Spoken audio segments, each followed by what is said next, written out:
Assalamualaikum warahmatullahi wabarakatuh. Alhamdulillahi rabbil alamin. Wassalatu wassalamul atammanil akmalani ala al-mab'uthi rahmatan lil alamin. Wa ashhadu an la ilaha illallah wahdahu la syarika lah. Wa ashhadu anna Muhammadan abduhu wa rasuluh. Salawatu rabbi wa salamu alaihi wa ala alihi wa ashabihi wa man sara ala nahjihi wastanna bisunnatihi ila yaumiddin. Alhamdulillah, puji syukur kita haturkan kehadirat Allah.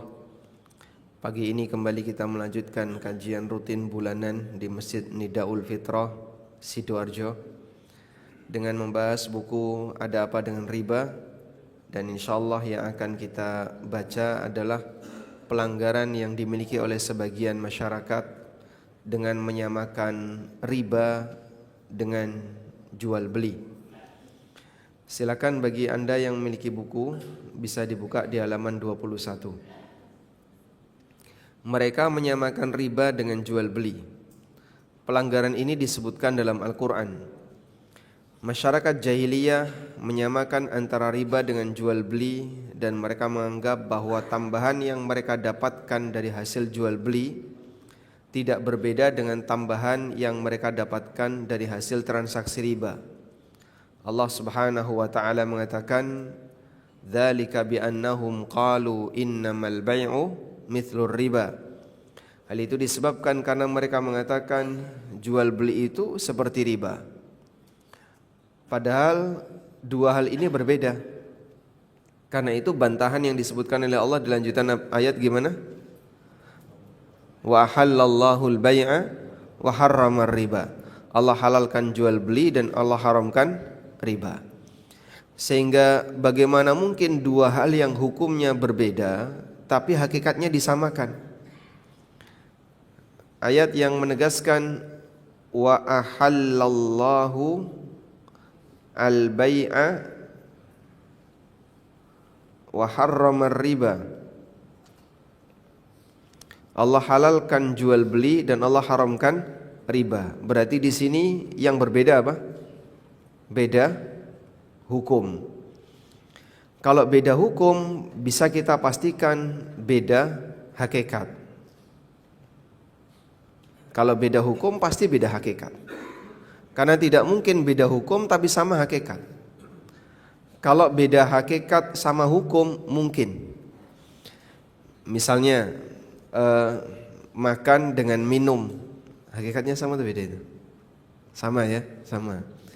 Misalnya berkendaraan dengan cara A, berkendaraan dengan cara B. Mungkin kita bisa sebut caranya berbeda, tapi secara hukum dua-duanya sama-sama mubah. Tapi kalau sudah beda hukum, bisa kita pastikan beda hakikat. Maka kalau ada orang yang mengakui bahwa riba dan jual beli itu hukumnya beda, yang satu dihalalkan oleh Allah, yang satu diharamkan oleh Allah, namun dia tidak bisa membedakan hakikat riba dan jual beli, nah ini perlu pendalaman yang lebih serius berkaitan dengan masalah fikih muamalah. Mungkin Anda pernah melihatnya, ada sebagian tokoh yang bilang yang penting kan saling ridho. Jadi kalau ada orang yang utang dari bank atau utang dari lembaga keuangan apapun seperti koperasi dan yang lainnya, kemudian saat mengembalikan harus ada tambahan. Saat mengembalikan harus ada tambahan. Itu riba atau bukan? Dia berkomentar, itu bukan riba. Alasannya apa? Yang penting saling ridho. Yang penting saling ridho, yang itu disebutkan dalam Al-Quran, illa an takuna tijaratan antaradim minkum, itu berlaku untuk tijarah, perdagangan. Sekarang coba lihat ayat yang sering dijadikan sebagai landasan. Illa an takuna tijaratan antaradim minkum, bahwa orang yang beriman dilarang oleh Allah untuk makan harta orang lain secara batil. Illa an takuna tijaratan antaradim minkum, kecuali melalui perdagangan yang saling ridho di antara kalian. Lihat, yang saling ridho di sini adalah perdagangan. Dan yang dimaksud perdagangan adalah transaksi jual beli dan turunannya. Bukan riba dan turunannya, nggak masuk di situ. Karena tentu saja keberadaan saling ridho itu bukan satu-satunya syarat, tapi salah satu syarat. Bukan satu-satunya syarat. Transaksi disebut halal yang penting saling ridho. Ini keliru ya. Karena kami ulang, saling ridho bukan satu-satunya syarat, tapi salah satu syarat. Sama tak beda? Beda ya. Kalau satu-satunya yang penting pokoknya saling ridho, itu kalimat betul. Ini satu-satunya syarat ya. Satu-satunya syarat pokoknya saling ridho. Sehingga syarat yang lain gak usah diperhatikan. Yang penting saling ridho, halal. Kalau seperti ini pemahamannya salah. Karena ada banyak sekali transaksi saling ridho dan dia tidak halal. Jual beli khamr saling ridho enggak? Ada orang beli khamr dari toko khamr saling ridho enggak? Saling ridho. Dan banyak sekali transaksi jual beli barang haram dilakukan saling ridho. Maka saling ridho itu bukan satu-satunya, tapi salah satunya. Baik, kita lanjutkan. Ya mungkin Anda pernah dengar ada salah satu dai yang timbul tenggelam ya. Dan dia pernah bilang bahwasanya riba atau transaksi di perbankan itu bukan riba dengan alasan saling ridho.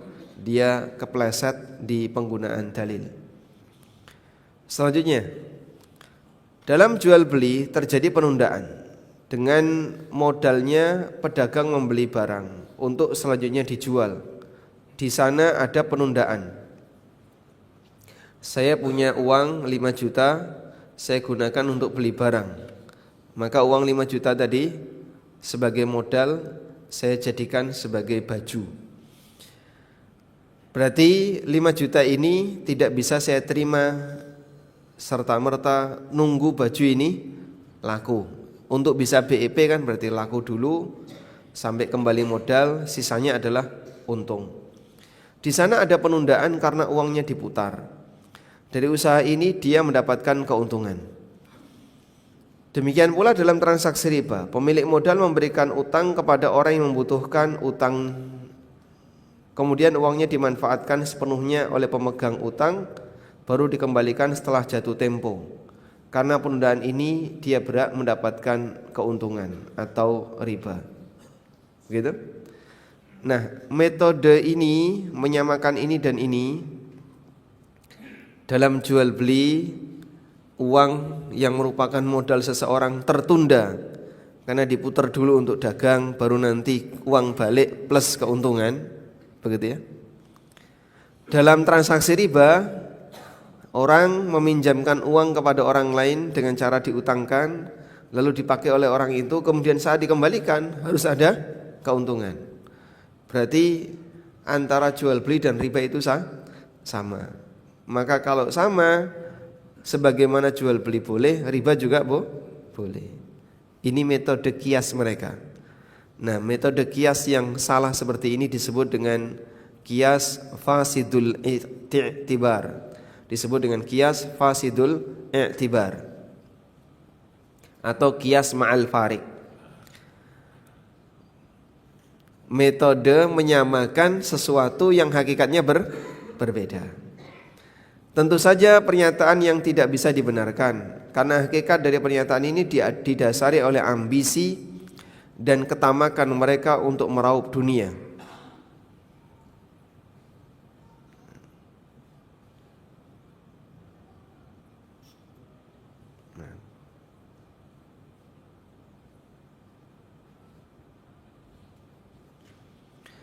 Didasari oleh ambisi dan ketamakan mereka untuk meraup dunia, mereka melakukan upaya pembelaan itu dengan membuat pernyataan yang ngawur.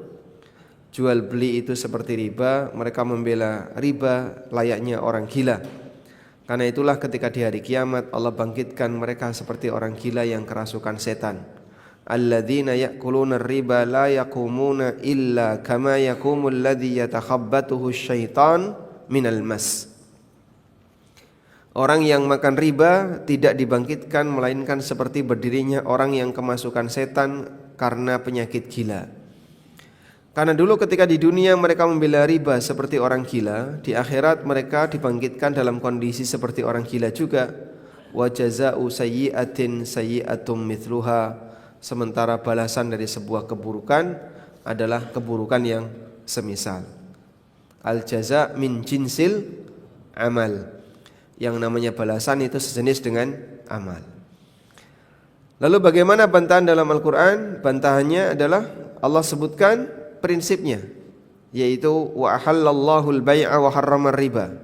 Allah halalkan jual beli dan Allah haramkan riba. Allah tidak hanya mengatakan riba dan jual beli itu beda, tapi lebih dari itu. Allah menjelaskan perbedaan hukumnya. Jika hukumnya sudah berbeda, tentu saja hakikatnya berbeda.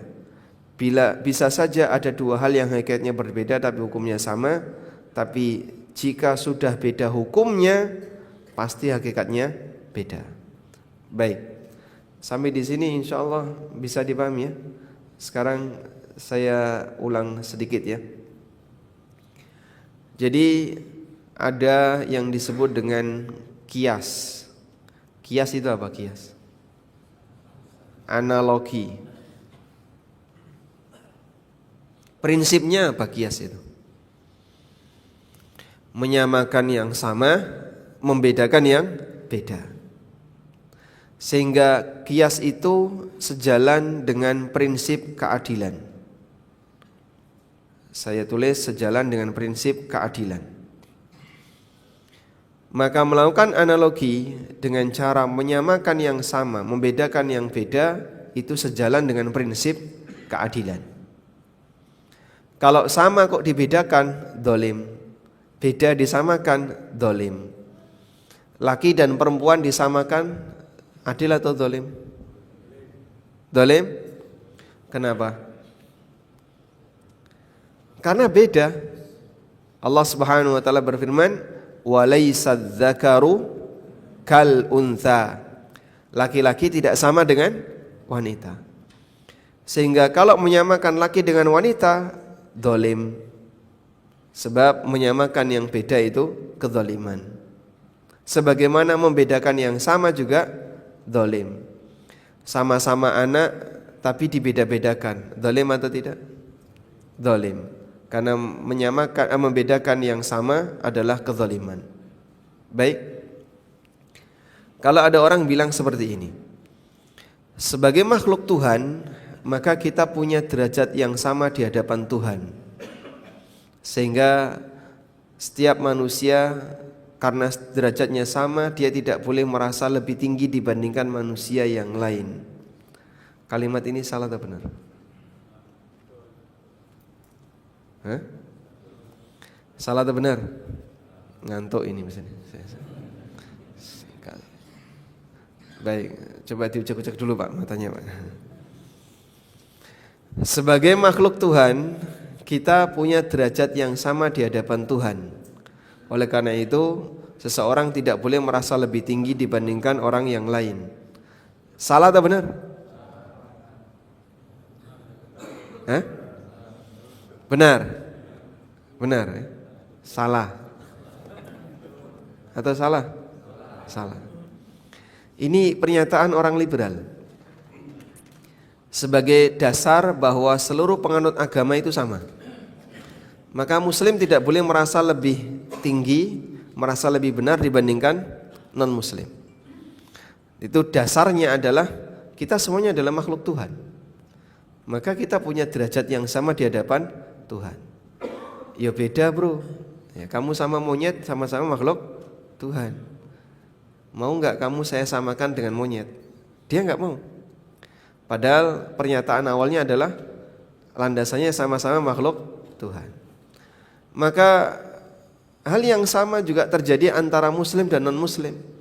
Allah menyebut muslim itu sebagai khairul bariyah, dan Allah menyebut non-muslim sebagai syarrul bariyah. La yastawi ashabun nari wa ashabul jannah, ashabul jannati humul faizun. Enggak sama antara penduduk neraka dengan penduduk surga. Bagaimana mungkin disamain? Sehingga ini contoh menyamakan yang beda. memaksakan untuk menyamakan yang beda, zalim. Dan sekarang pemikiran seperti ini sangat banyak. Oleh karena itu, ketika dilakukan qiyas, maka yang perlu diperhatikan adalah prinsip keadilan. Qiyas itu menyamakan yang sama, membedakan yang beda. Jika dibalik beda tapi disamakan, kalau beda tapi disamakan, apa ini? Zalim. Nah, sesuatu yang beda tapi disamakan, ini disebut dengan qiyas ma'al farik. Disebut dengan qiyas ma'al farik atau qiyas fasidul i'tibar. Sebutannya fasidul i'tibar, cara penyimpulan yang salah. Baik, ada anak perempuan misalnya bilang, sama-sama anak kok warisannya dibedain. Saya anak, itu anak, kenapa anak laki-laki dapat 2, anak perempuan cuma dapat 1? Sama-sama anak. Alasan ini benar atau salah? Salah. Kenapa salah? Karena syariat membedakan anak laki dan perempuan, sehingga ketika dibedakan dipaksakan untuk sama, fasidul i'tibar, qiyas yang salah dalam menyimpulkan. Baik. Nah, praktek yang dilakukan oleh orang yang terlalu rakus terhadap dunia tadi, dia bilang bahwa jual beli itu seperti riba. Sekarang lihat di sini Pak ya. Kalau ada kata seperti, nah, di sini kan lihat ini ya, titik-titik seperti titik-titik, A seperti B. Misalnya A pinter seperti B, berarti siapa yang lebih pinter? A atau B?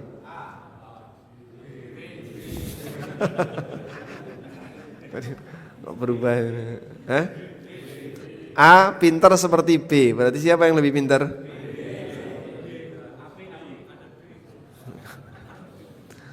Subhanallah. A N B. A dan B berarti.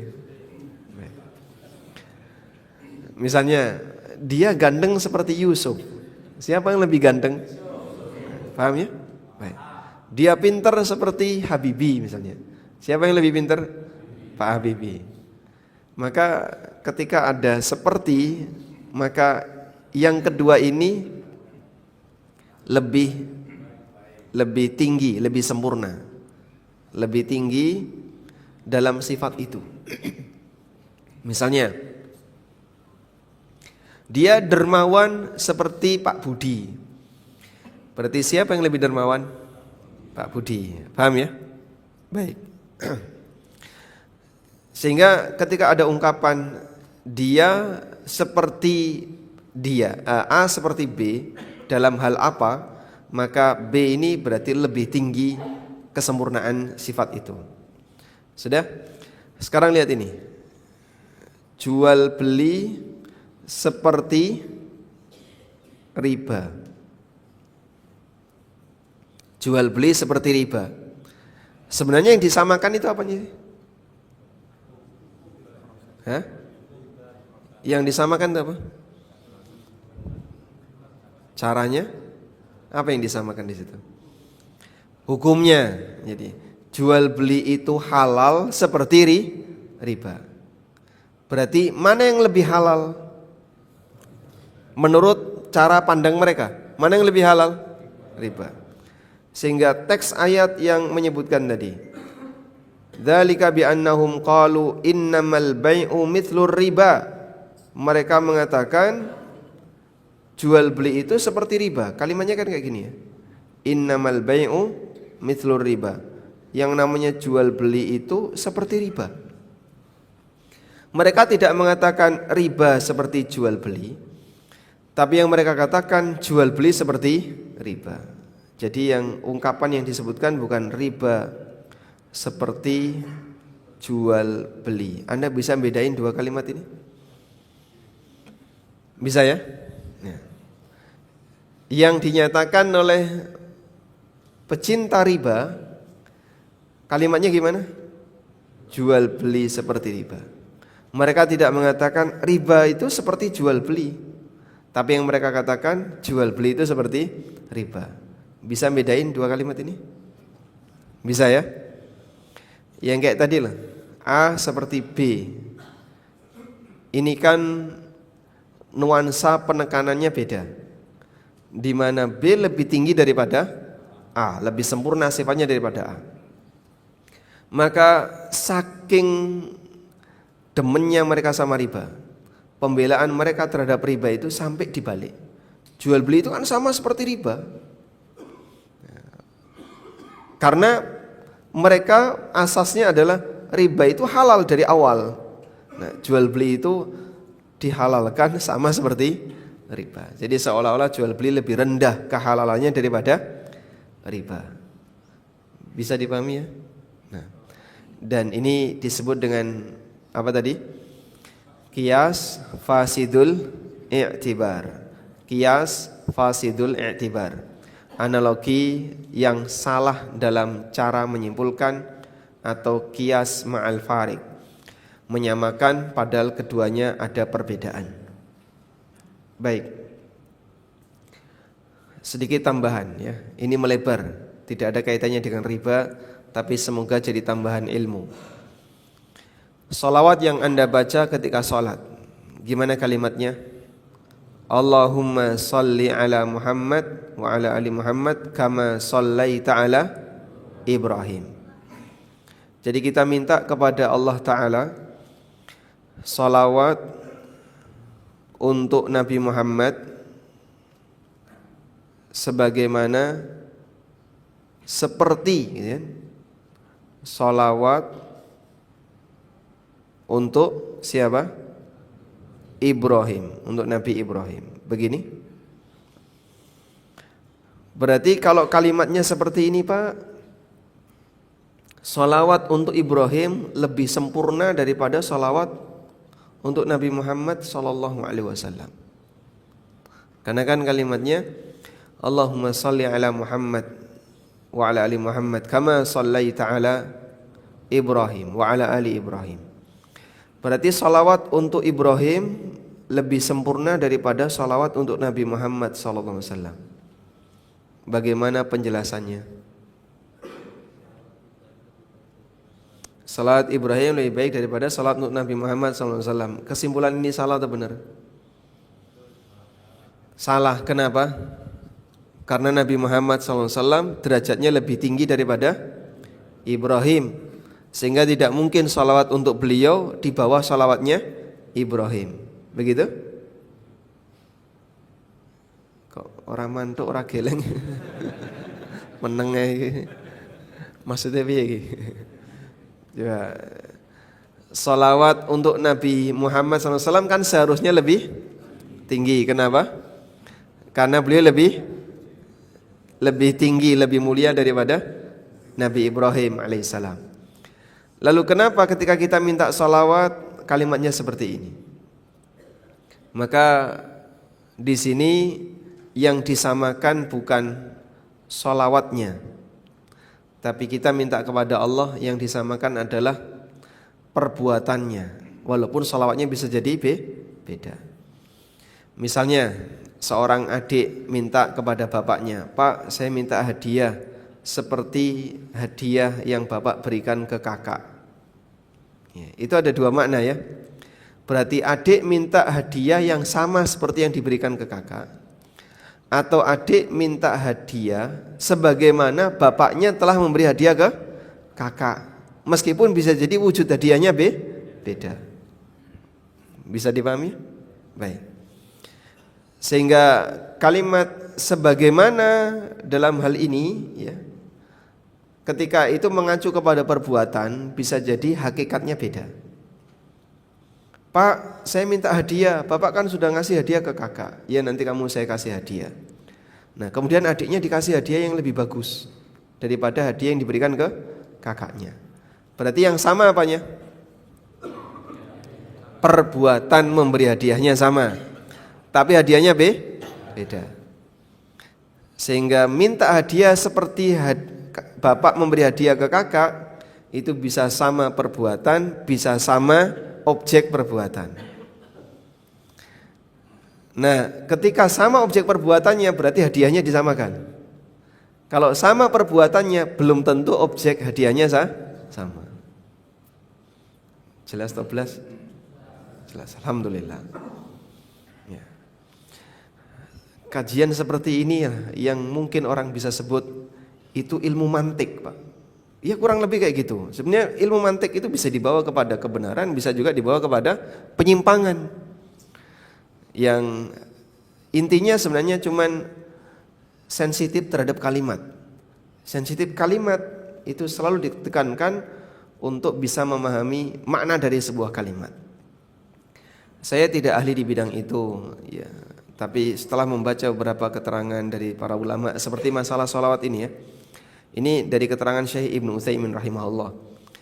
Ketika kita baca seperti di sini yang disamakan itu perbuatan, bukan objek filsafat, bukan objek sholawatnya. Tapi yang disamakan adalah perbuatan memberi sholawat. Walhamdulillah. Sekarang kita kembali ke atas. Tadi bantahan yang disebutkan dalam Al-Quran bahwa mereka menyebut jual beli itu sama seperti riba dengan bentuk kias yang rusak, kias fasidul i'tibar. Lalu Allah Subhanahu wa taala menegaskan wa ahallallahu al-bai'a wa harramar riba. Jual beli dan riba itu beda. Nah, sekarang saya mau tanya. Ada hadiah enggak? Nah, ini ada hadiah ya. Nih. Ada yang mau buku ini? Mau ya? Pertanyaannya, sebutkan perbedaan yang paling mendasar antara jual beli dan riba.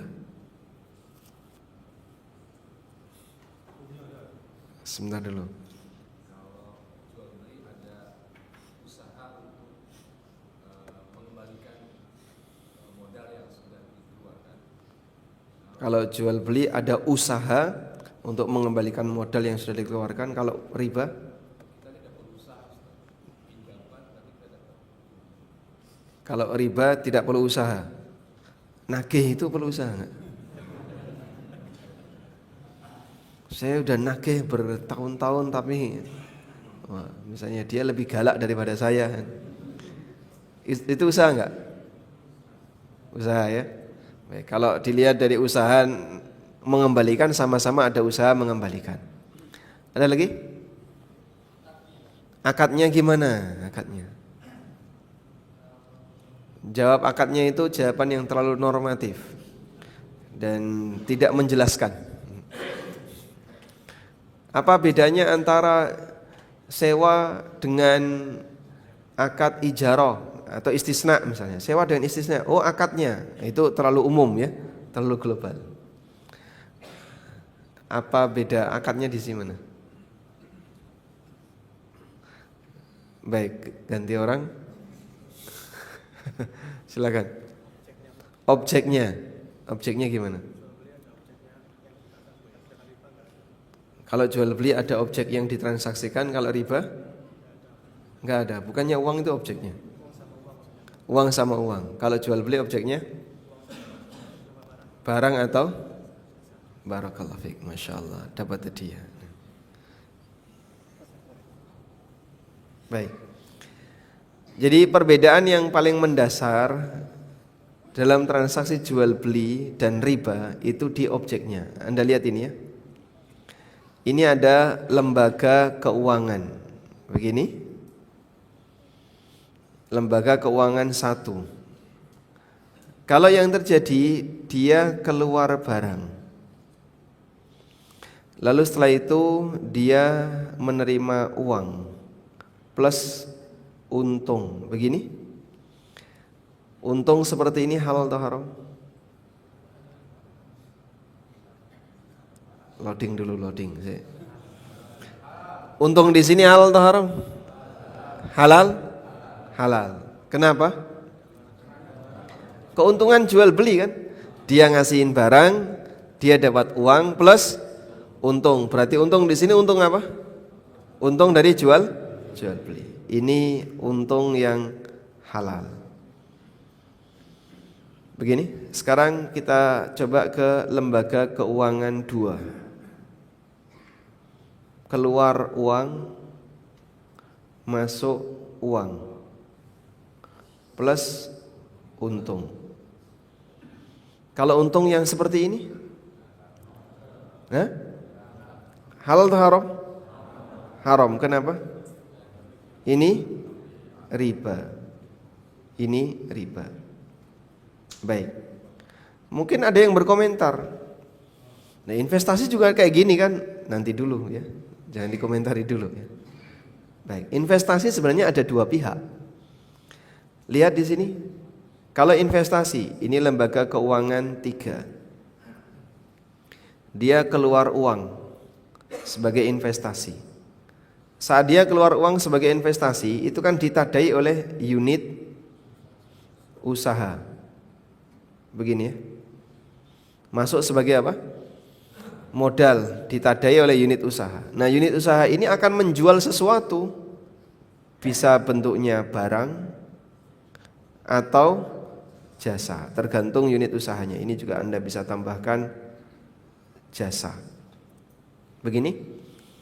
Lalu dari transaksi jual beli barang dan jasa, unit usaha tadi mendapatkan uang plus untung, begini ya. Kemudian setelah itu untungnya dibagikan ke sini. Kalau kayak gini skemanya berarti skema investasi, mudharabah atau musyarakah atau yang lainnya. Maka saat di sini terima modal plus untung, berarti untung di sini halal atau haram? Halal. Kenapa? Karena statusnya sebagai bagi hasil. Cukup jelas? Baik. Utang juga sama, Pak. Ini kan ada yang menerima.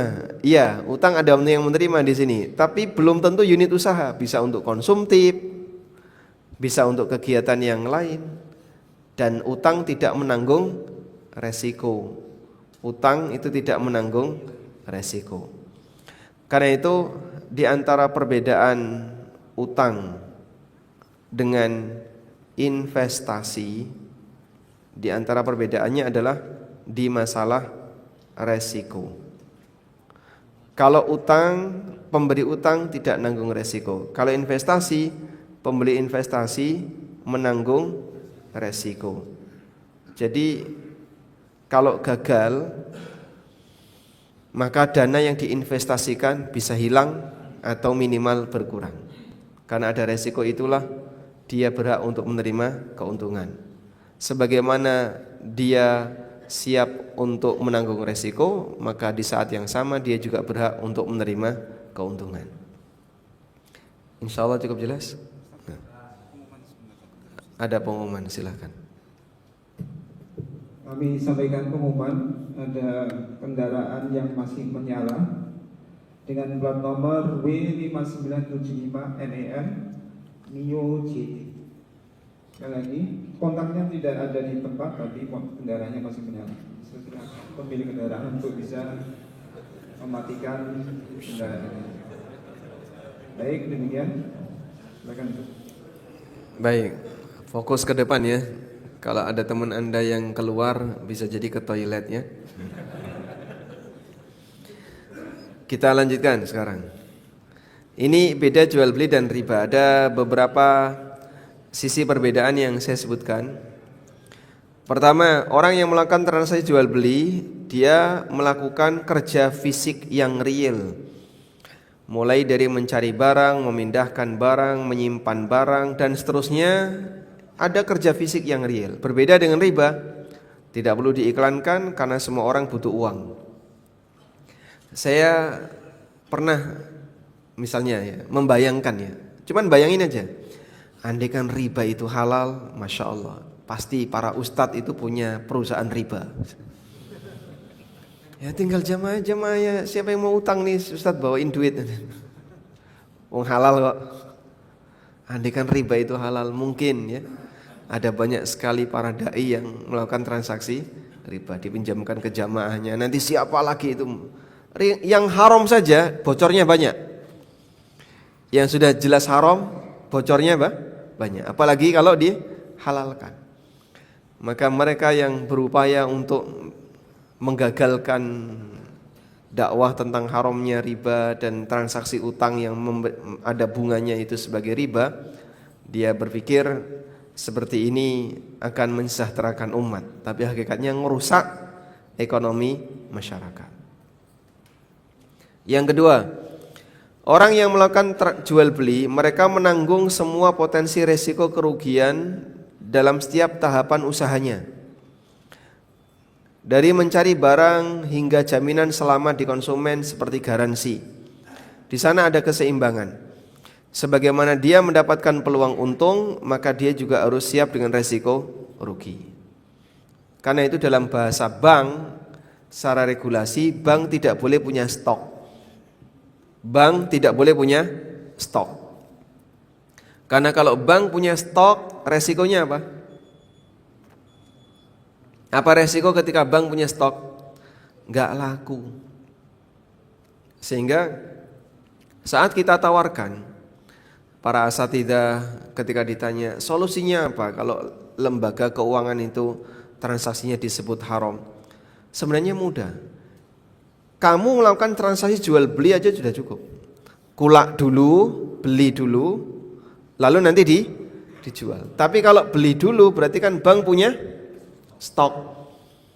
Ketika bank punya stok, resikonya nggak laku.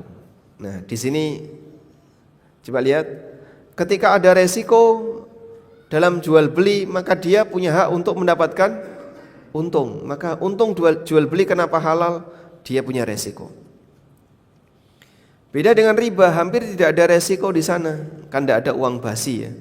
Kalau makanan basi, saya sudah beli makanan dalam jumlah banyak, rapayu, basi. Resiko enggak? Resiko. Sudah beli semen dalam jumlah banyak, enggak laku, jadi batu. Sudah beli apa dalam jumlah banyak enggak laku, resiko? Semua resiko. Nah, kalau uang enggak ada yang seperti itu.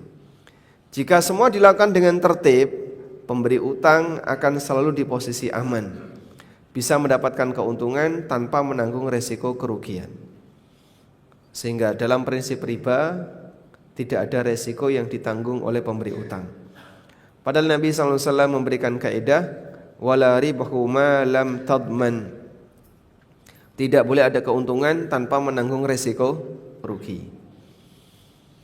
Yang ketiga, jual beli berbasis pada penyediaan barang atau jasa, sehingga ada manfaat real yang diputar di masyarakat. Sehingga keuntungan yang didapatkan penjual sebanding dengan nilai manfaat real yang diterima konsumen. Sementara riba berbasis pada permainan uang, tidak ada barang atau jasa yang ditransaksikan. Uang ditransaksikan dengan uang dan menghasilkan uang. Al-Alusi dalam tafsirnya menyebutkan al-farqu bainahuma, perbedaan keduanya, anna ahadal ulfaini fi tsani dha'iun hatman. Nilai riba di transaksi kedua, utang piutang, itu hilang sama sekali. Sementara untuk keuntungan pada transaksi pertama jual beli, yaitu menggantikan kegiatan memenuhi kebutuhan terhadap barang atau terpenuhi kebutuhan primer masyarakat. Jadi kalau saya menjual makanan, yang untung itu siapa? Saya ulang ya.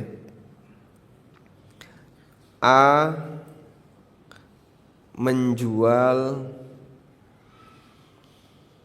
makanan, ke B. Menurut Anda siapa yang lebih untung, A atau B?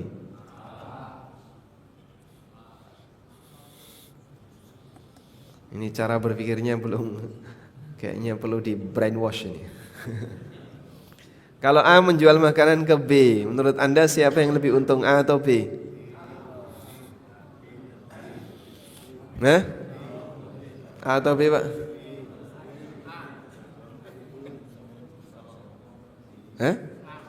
Sama-sama untung, ya. Sama-sama untung. Anda jangan berpikir ketika Anda beli sesuatu berarti yang lebih untung penjualnya. Pembelinya untung enggak? Alhamdulillah dia dapat barang. Ada orang misalnya datang ke toko, Pak beli rokok, mulai hari ini saya enggak jual rokok. Emosi. Itu konsumennya emosi.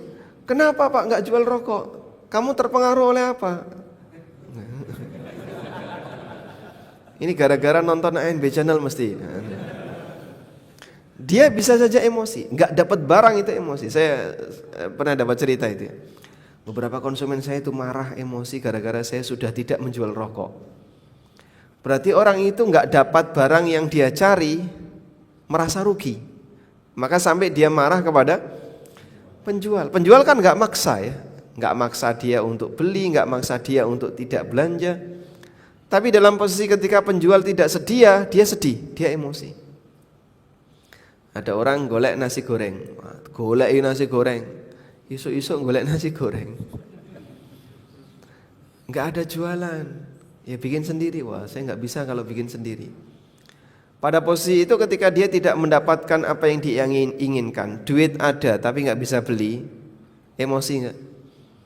Bisa jadi emosi. Maka jangan berpikir bahwa ketika terjadi jual beli berarti yang lebih untung adalah penjual. Hakikatnya sama-sama untung. Paham ya?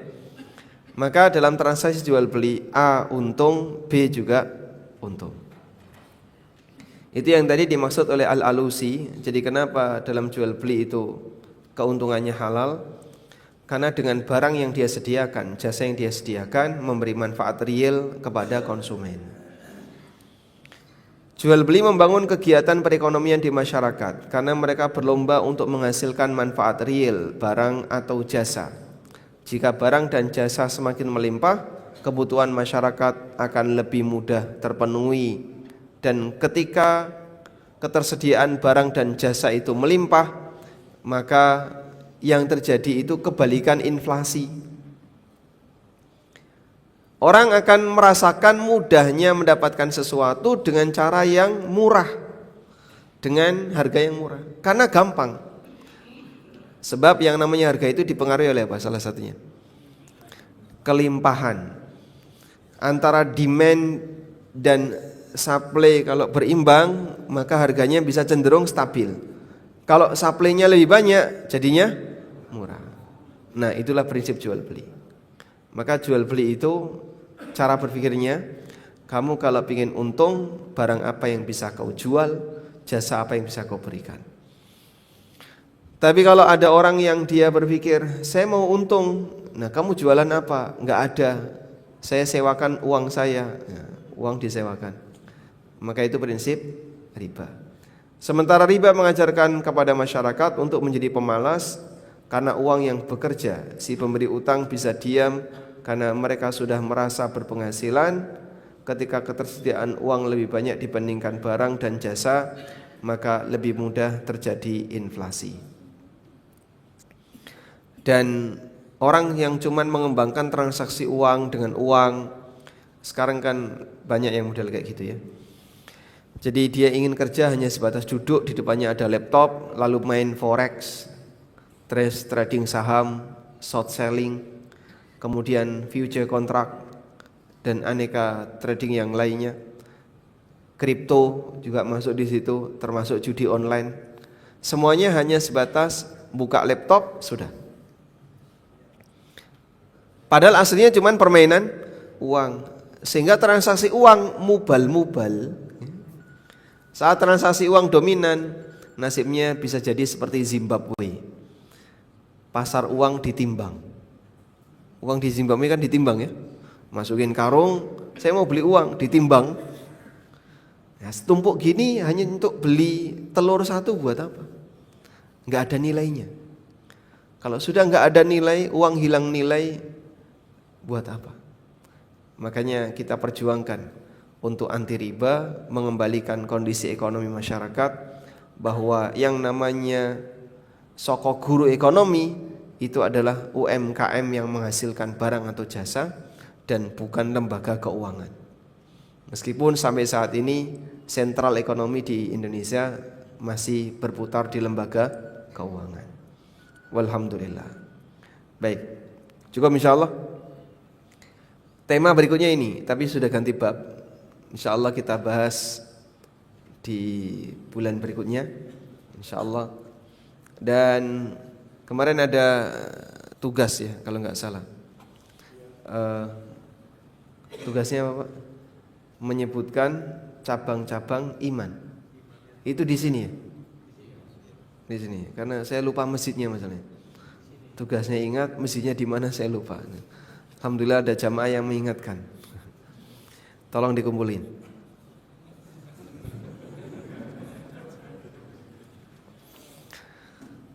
Baik.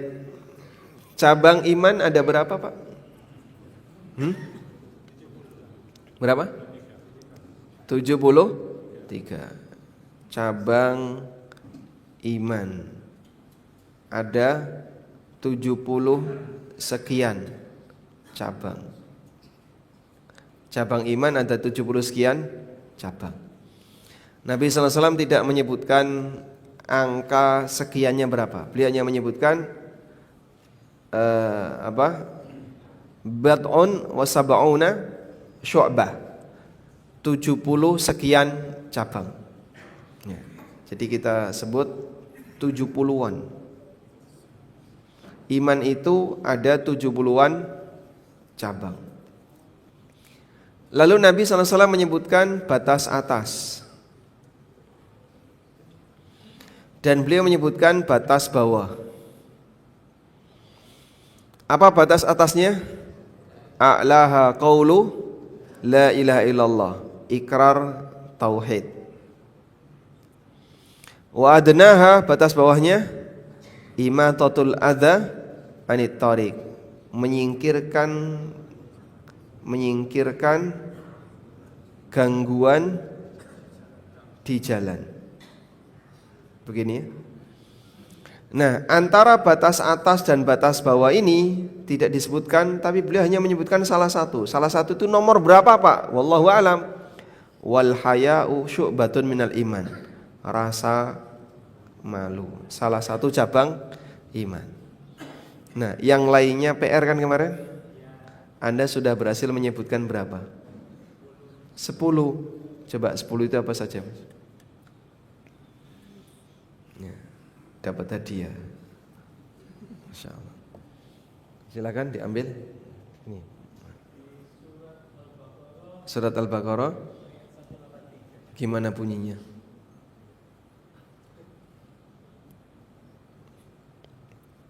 Baik, dapat hadiah ya, dapat 10. Ada yang lebih dari 10? 11, Masya Allah, dapat hadiah lagi ya. Satu aja ya hadiahnya, ini. Silakan. Ya. Buku untuk menyesuaikan. Ada yang dapat berapa? 11. Apa saja itu? Rukun iman. Baik, rukun iman yang 6. Tawakal, zuhud. Bunyinya gimana zuhud? Kok Anda bisa sebut zuhud itu bagian dari iman?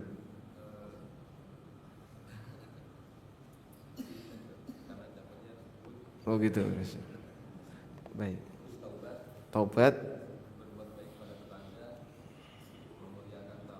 Masya Allah.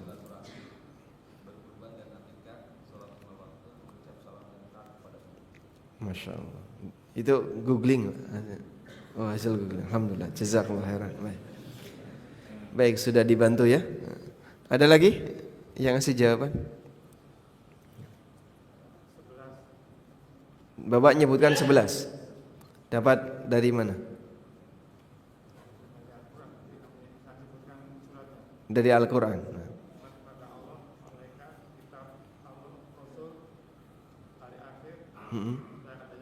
Baik.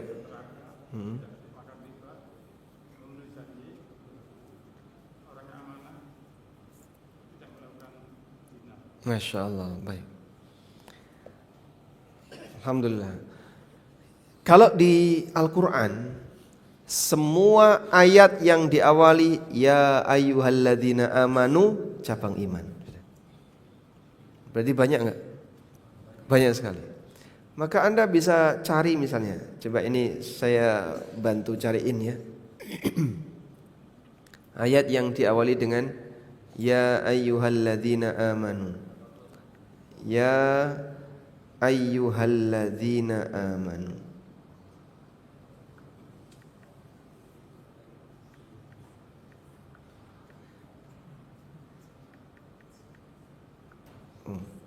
Ya ayo, ya nya susah ini tulisnya.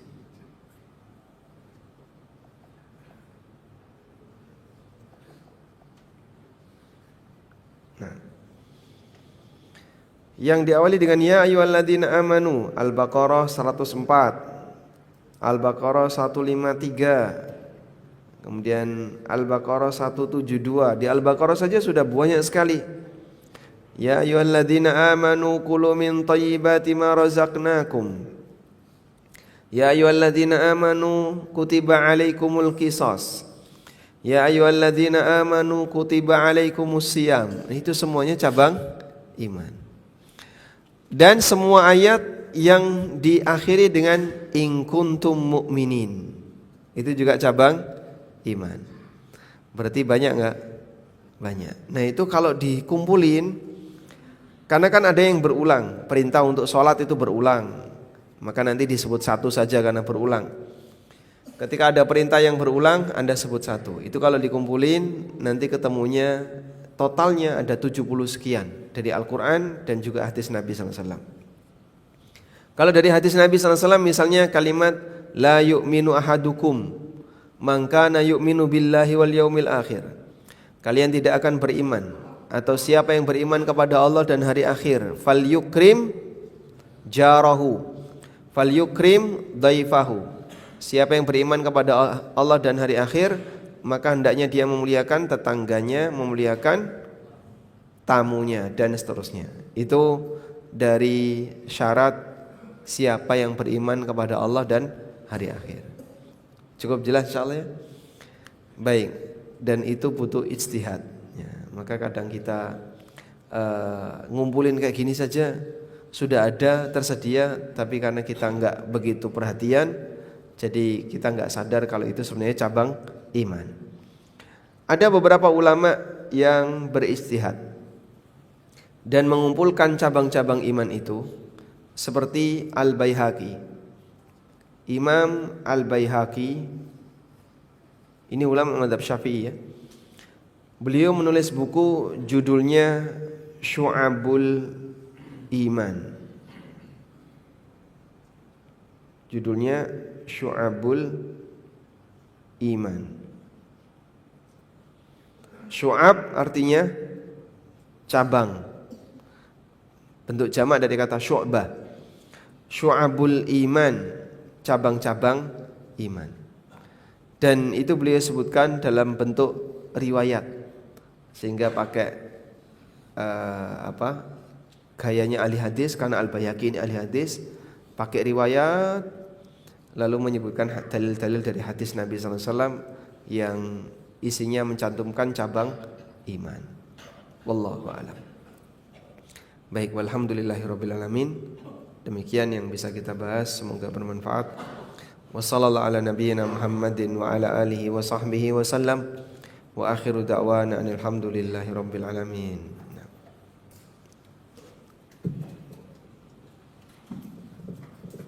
Saya bacakan pertanyaan Ustaz. Yang pertama, Assalamualaikum. Di tempat saya kerja ada potongan 5% dari gaji bulanan, yang mana potongan yang terkumpul akan digunakan untuk acara gathering bagi karyawan yang berprestasi saja. Bagaimana hukumnya Ustaz? Barakallahu fikum. Ya, memberikan hadiah. Jadinya kan statusnya, saya ulang ya. Di tempat beliau kerja ada potongan bagi karyawan. Gajinya dipotong berapa? 5%. Lalu nanti setelah dana terkumpul dipakai untuk gathering karyawan yang berprestasi. Ini boleh atau tidak? Dolim ya. Jadi kalau mau memberi hadiah, jangan mengurangi hak orang lain. Begitu ya. Jadi hadiah itu tidak boleh mengurangi apa? Hak orang lain. Kalau mau ngasih hadiah berarti nambahi kebaikan, bukan mendolimi orang. Sehingga sama seperti saya mau sedekah tapi gak punya uang, terus ngambil maling dulu dari harta orang kaya, kemudian diserahkan kepada masyarakat. Boleh gak kayak gini? Dia maling harta dari orang kaya, kemudian dibagi-bagikan ke masyarakat yang gak mampu. Boleh? Gak boleh. Kenapa gak boleh? Kamu kalau mau sedekah ya pakai duit kamu, jangan ngambil duit orang lain. Nah, kasusnya tadi kan dia gathering hanya yang berprestasi, tapi biayanya diambilkan dari seluruh karyawan. Nah, itu mendolimi karyawan yang lain. Ini kesalahan perusahaan. Kalau misalnya hak karyawan dipenuhi, lalu yang berprestasi diberi tambahan, silahkan, itu benar. Sehingga hadiah tidak boleh mengurangi hak orang lain. Wallahu a'lam.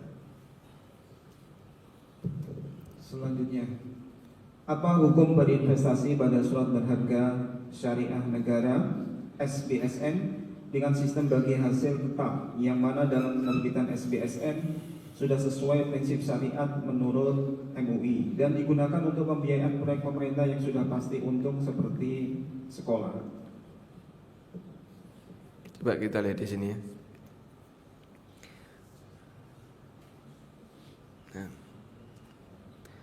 SBSN. Anda bertanya tentang bagaimana hukum investasi di SBSN. Adalah singkatan dari surat berharga syariah negara, yang merupakan surat berharga negara yang diterbitkan pemerintah berdasarkan prinsip syariah. SBSN juga dikenal dengan sebutan sukuk negara. SBSN merupakan bukti penyertaan terhadap aset yang ditunjuk oleh SBSN, baik dalam mata uang rupiah maupun mata uang asing. SBSN diterbitkan oleh pemerintah RI melalui Kementerian Keuangan. SBSN jangka panjang adalah SBSN berjangka waktu lebih dari 12 bulan. Pembayaran imbalan berupa kupon dan atau secara diskonto. Baik. Berarti di sini yang perlu kita lihat apa? Aset SBSN. Saya akan cari aset SBSN. Kayak apa sih aset SBSN?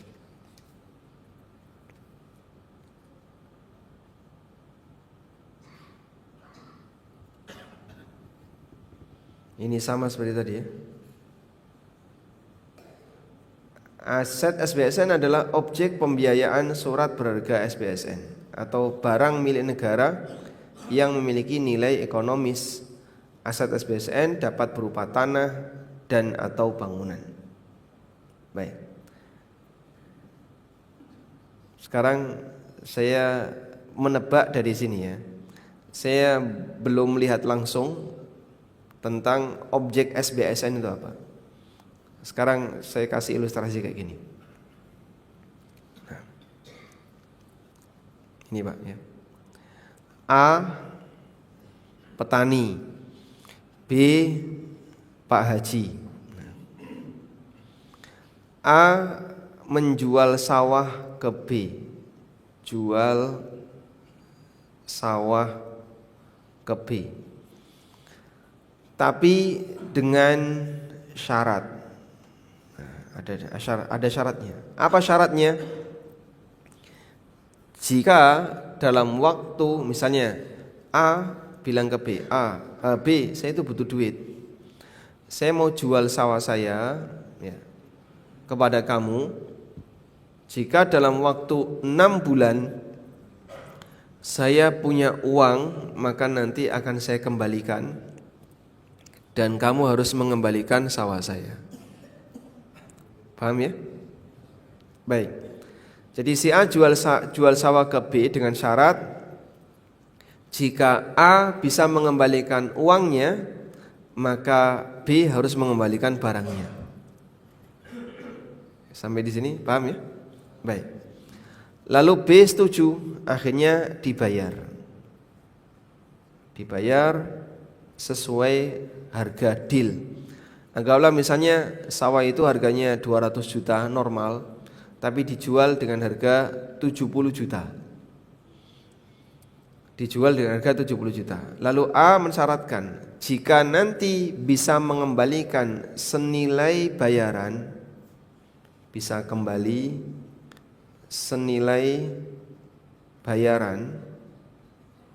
maka B wajib mengembalikan sawah itu. Nah, pertanyaannya, apakah B boleh memanfaatkan sawah itu?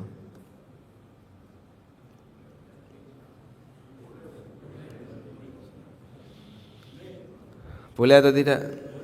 Boleh? Boleh ya? Atau tidak boleh? Baik, yang jawab tidak boleh 1, 2, baik, 3 belakang ya. Yang jawab boleh, jumhur menjawab boleh ini. Baik, kenapa enggak boleh? Akadnya gadai, bukan jual beli, bukan, mengembalikan dalam bentuk uang. Kenapa boleh? Ya, ikatnya kan sudah dijual, berarti sudah jadi milik B. Ya terserah B. Ini mau jawab apa?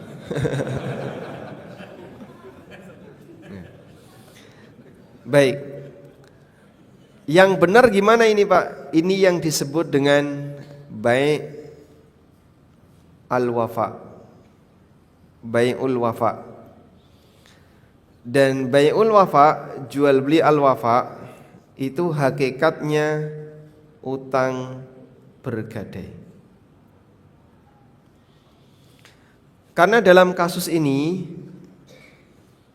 si A sebenarnya tidak mau menjual barangnya, makanya masih gandoli ya.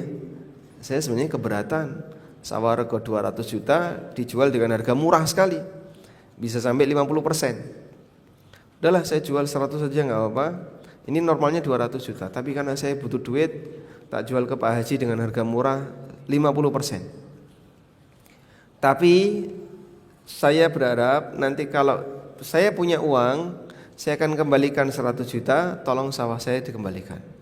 Siap. Nah, akhirnya dikasihlah Pak Haji 100 juta. Nah, berarti hakikatnya apa itu? Utang 100 juta, terus gadai sawah. Maka Pak Haji boleh enggak memanfaatkan sawah itu? Jika transaksinya utang bergadai, memanfaatkan barang gadai itu termasuk riba. Jika transaksinya utang bergadai, maka yang terjadi hakikatnya adalah transaksi utang bergadai. Sehingga Pak Haji tidak boleh memanfaatkan sawah itu.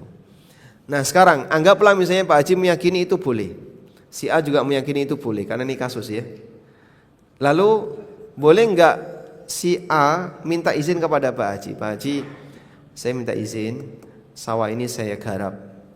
Nah, Pak Haji bilang ya silahkan, tapi kamu bayar sewa, kan itu sudah jadi milik saya, selama belum bisa mengembalikan uang. Sehingga saat si A mengerjai atau mengerjakan, saat si A nggarap sawah itu ya, saat si A garap sawah ya, garap kan bukan bahasa Indonesia ya, dia bayar sewa ke Pak Haji selama belum lunas. Itu boleh atau tidak? Hah? Boleh? Kenapa boleh?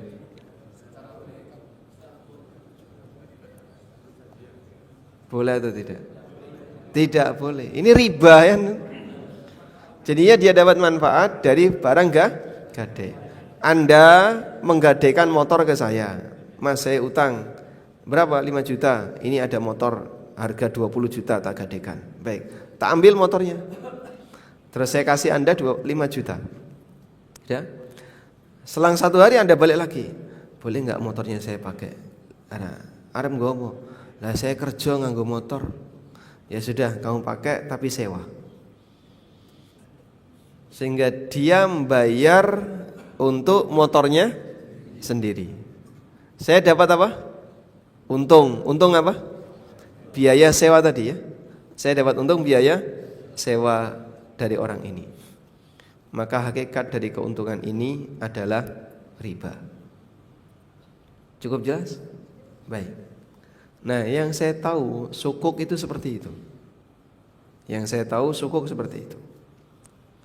Di sini ada negara. Saya nggak tahu kalau SBSN apakah juga sama seperti ini. Cuman kalau dilihat dari tadi penjelasan objek SBSN bisa, aset SBSN bisa berupa tanah dan atau bangunan yang dimiliki oleh negara. Ya. Di sini ya, barang milik negara yang memiliki nilai ekonomis. Aset ini bisa berupa tanah atau bangunan. Jadi kalau misalnya di sini negara punya bandara. Negara punya bandara. Lalu negara menjual bandara itu ke masyarakat. Jual. Cara jualnya dengan menerbitkan sukuk. Anggaplah misalnya harga satu bandara ini adalah 1 T. Diterbitkan 1000 sukuk. Ada 1000 sukuk. Berarti per sukuk harganya berapa? 1 M per sukuk. Jadi 1 sukuk 1 meter ya. Lalu masyarakat membeli sukuk tadi. Bayar beli sukuk. Udah? Perjanjiannya dalam waktu sekian tahun sukuk akan dibeli kembali oleh pemerintah, ditarik lagi. Dan bagi masyarakat, mereka mendapatkan keuntungan dari sewa bandara. Jadi pemerintah tetap memakai bandara itu, tapi dengan akad sewa. Karena nggak mungkin bandara ditutup ya.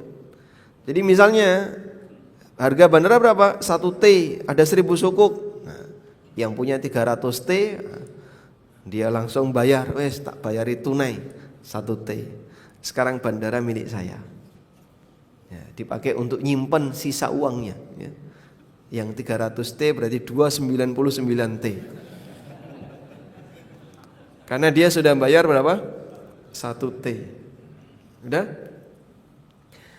Lalu bandara tadi runway-nya dia bangun perumahan di runway. Kira-kira gimana? Boleh nggak? Pemerintah akan melarang. Nggak boleh Pak, ini kan fasilitas umum. Nggak mungkin objek vital negara dikuasai oleh satu swasta. Itu bisa berbahaya. Bandara tak tutup, ya udah, lalu lintasnya bisa terganggu. Makanya ketika itu tidak mungkin, berarti sebenarnya tidak ada proses transaksi jual beli. Adanya adalah negara utang rakyat dengan jaminan bandara. Lalu bandara disewa oleh pemerintah, hasil sewa tadi dikasihkan ke rakyat. Itu kan sama seperti sawah tadi. Jelas atau belas? Nah. Cukup? Ada lagi enggak? Jika penjualan rumah dengan akad istisna dan dengan cara bayar cicil, pembayaran cicilan sudah berjalan, kemudian apakah boleh pembeli ingin membatalkan akad dengan opsi mencarikan pengganti pembeli lain? Apakah pembeli boleh membatalkan akad? Ya, membatalkan akad untuk akad istisna tidak boleh ya. Kecuali kalau diridhoi oleh penjual. Jadi kalau penjual ridhoi tidak apa-apa dibatalin, tapi duitmu tak potong, boleh. Atau dia carikan pembeli yang lain, itu juga boleh. Kalau carikan pembeli yang lain berarti dia jual kepada konsumen yang lain. Di sini ada produsen, ada konsumen satu, nah konsumen satu menjual ke konsumen dua, seperti itu boleh. Nah, selanjutnya, seandainya kita membuat simpan pinjam di mana hasil keuntungan dibagi bersama, apakah itu termasuk riba? Apakah koperasi itu riba? ya masuk ya. Simpan pinjam di mana keuntungan dibagi bersama, apakah itu termasuk riba? Ya, namanya riba kolektif jadinya. Seperti di RT kan kayak gitu dasarnya ya. Landasannya kayak gitu. Jadi misalnya iuran RT dikumpulin, terkumpullah uang 10 juta. Nah, siapapun boleh pinjam dan nanti keuntungannya akan dibagi bersama. Koperasi, kemudian simpan pinjam RT kayak gini, tidak boleh. Intinya tidak boleh ada keuntungan dari transaksi utang piutang yang disepakati di depan atau dijadikan syarat ketika pelunasan. Karena itu masuk kategori riba. Walaupun nanti keuntungannya dibagi bersama. Nah, saat dibagi itu kan tidak semuanya pernah utang ya. Misalnya, apakah seluruh anggota RT utang? Oh enggak Pak, yang utang cuma beberapa orang. Jadi ini ujian untuk mengenali siapa yang hobi utang di RT kami. Maka dikasih seperti itu. Jadi yang utang beberapa, yang enggak utang masih banyak. Nah, yang enggak utang itu nanti menerima hasil dari investasi yang dia taruh di RT. Nah, pun cekap. Walhamdulillahirabbil alamin. Baik. Demikian yang bisa kita sampaikan, semoga bermanfaat. Dan kita berharap kepada Allah semoga kita bisa istiqomah tahap demi tahap ya. Meskipun bukunya masih tebal, saya enggak tahu sampai kapan ini akan selesai. Karena kajiannya rentangnya panjang. Wassallallahu ala nabiyyina Muhammadin wa ala alihi wa sahbihi wa sallam wa akhiru da'wana alhamdulillahi rabbil alamin. Wassalamualaikum warahmatullahi wabarakatuh.